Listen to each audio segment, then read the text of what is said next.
What gave you permission to think the wild thoughts that have inspired so many of the people here? Well, it was a huge stroke of luck because the Media Lab started pretty much, Nicholas came up with this idea on the 25th anniversary of my first lab. So around 1960, we started an artificial intelligence lab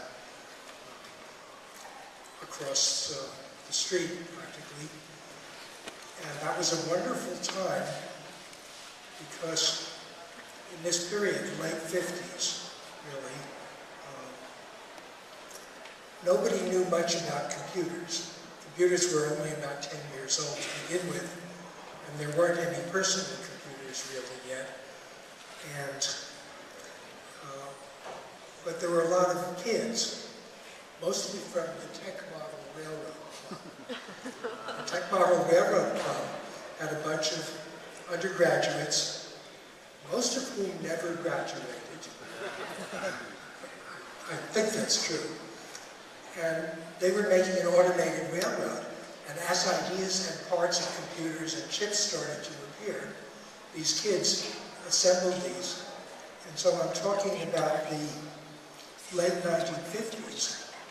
And it really wasn't until 1970, 10 years later, that any of the professors, with about 5 exceptions, knew more about computers than these undergraduates who were called hackers and were inventing new kinds of languages and codes and programs and so forth. And I've always been incredibly lucky. Been at the right place at the right time. I went to Harvard in the 1940s, late 1940s, and just about the first person I met was Andrew Gleason, who was a world-class mathematician, and he didn't have anything else to do except solve Hilbert's fifth problem. And so I spent almost every day talking to him and finding out how he thought. When I meet somebody who says something interesting, I got this habit where I don't ask them to tell me more about that really interesting thing. What you should ask is, how the devil did you get that idea? So you see, you don't want to learn what someone else knows if they're any good. You want to learn how they think. So I got a whole bunch of these people in my head, and if I get stuck, sometimes I hear Warren McCulloch say, "That's pretentious." He was the most pretentious person I ever met. Or Richard Feynman, or what happened, I was totally lucky. One of them was Joseph Licklider, a young professor, and George Miller, 2 young psychologists, assistant professors at MIT. We got along fine. I had some ideas, and both of them encouraged me to build a kind of learning machine. And 10 years later, I got some bigger ideas. Licklider had gone to Washington and said, "Oh, I like that," and sent me $1 million a year for 10 years from a place called Harvard. So I really... That's a big model railroad. Yeah, I've just been lucky, and what I do is, if somebody has some good ideas, I just follow them around till either I decide I can't do that, or I pick it up. You know, I think we need a new kind of education where you don't study subjects, you study thinkers. Well, Nicholas tells this story, and he may whack me over the head if I repeat it. I don't want to preempt him necessarily, but he says that, at the time the Media Lab was created, the word media was kind of degraded. It was a default because they were not permitted to use some other terms that he knows the story of better than I do. Media was more associated with advertising. He described this on our radio show earlier this week. But I'm wondering, media has changed its meaning partially because of the lab. Is the media in the Media Lab 25 years after the lab, this idea of answering the question, how did you get that idea? I think so.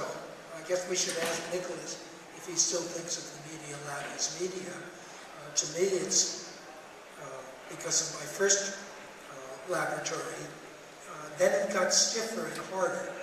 there was a point around 1985, I had a student named Eric Drexler who was talking about something called nanotechnology. And he had disappeared and come back to MIT, wanted to do a doctorate in nanotechnology. So of course, that was obvious for electrical engineering. And their committee on graduate students looked at his proposal and said, that's ridiculous. You can't make single atoms do things like that. And I was sort of depressed because I'd written the introduction to a book that he wrote. And I went over to Nicholas and said, he sounds like just the right person for us if everyone is rejecting him. And he has, so that wasn't media, but it was and it's 25 years since then, and suddenly nanotechnology is all over the place. Well, and the idea of information systems being models for all kinds of dynamic processes that have nothing to do with media is an idea that became, commonplace here, or it became commonplace in many other places. Yeah, I think the way Nicholas thinks, what was different about this place is if we got really good at something and it became a recognized field, like there was a point at which we were maybe the best place at computer animation. And I think, this is my story, but I think Nicholas saw some movie like Jurassic Park and said other people can do this too. And he figured out a way to get this whole group to get other jobs and rewarded them by sending them somewhere else. Do you just mentioned something I want to ask you. Do you know the way Nicholas thinks? Tell me later at the party. I'd like to know. No, I don't know how he thinks, but I like it. Let me ask you a question though, because The first thing I think of that he might do, I say, no, he wouldn't do anything that obvious. Well, that leads me to the question that really describes your unique perspective. You've seen so many people who mentored you that you've talked about here a moment ago, and you've seen so many students sort of come through your various groups and interact with you, many of whom have described the inspiring moments that they've had with you.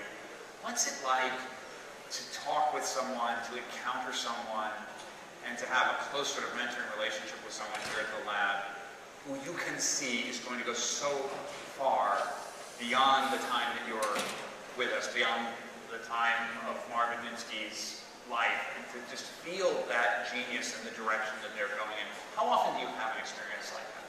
Not so often recently, but one of the great things when we... Note to video out. When we had that early lab, we also had too much money. And so anything we wanted, we could buy. And when anybody wrote a letter, I could say, oh, this looks like an interesting kid. Maybe it would be a high school student like Jerry Sussman or Danny Hillis. And I'd say, come and visit us. We had enough money that we could put him up for a week or a month. And we never had to make any decisions. What happened is whoever would come would join these hackers and get involved with projects, and they'd decide they weren't up to it and just disappear without even telling me, or else they'd stay forever. Jerry Sussman, when he was a freshman, one day in the summer, he said, I like it here, I'm going to stay forever. I don't think any other student ever said that. And you didn't discourage it? I didn't have to do anything. All I had to do was put them together with the others and give them impossible projects to do in the weekend. Is encouraging risk harder with students today than it was? I think the problem is very, very serious, and it's not their fault. The fact is, there are no jobs in research in the United States anymore. If you look at all the buildings here, there are a lot of new buildings, but they're all to make drugs, which is great. But in those days, you see, the 1960 is just a decade after the end of World War II. And I don't know what the military was for. We found out later. We found out later, but it had lots of money, and so there's this wonderful thing called DARPA, and it had a couple of people, like Licklider and a wonderful non-scientist, what's his name? Cocktail. But anyway, there was so much money, and there were research labs all over the place, SRI. Westinghouse, GE, and General Motors had research labs. Bell Labs had a research lab. And when John McCarthy went there in the summer of 1952, they said, don't work on anything that will take less than 30 years. But nobody says that now, and slowly those laboratories have become pedestrian or disappeared, and so we have a different prospect. And students who wanted to do something impossible said, well, there's probably some research lab where I can go and do that. And so I'm not saying that the students deteriorate, I'm saying that something is wrong with the United States. There aren't many research laboratories that have enough of an endowment to proceed. I mean, Xerox was a great research laboratory for many years. I suppose it's still pretty good. I bet it's making printers or something. Well, that's some call to action. And as we say, Media Lab, hope for the next 25 years for this institution. I know you're hoping for another 25, right? Sure.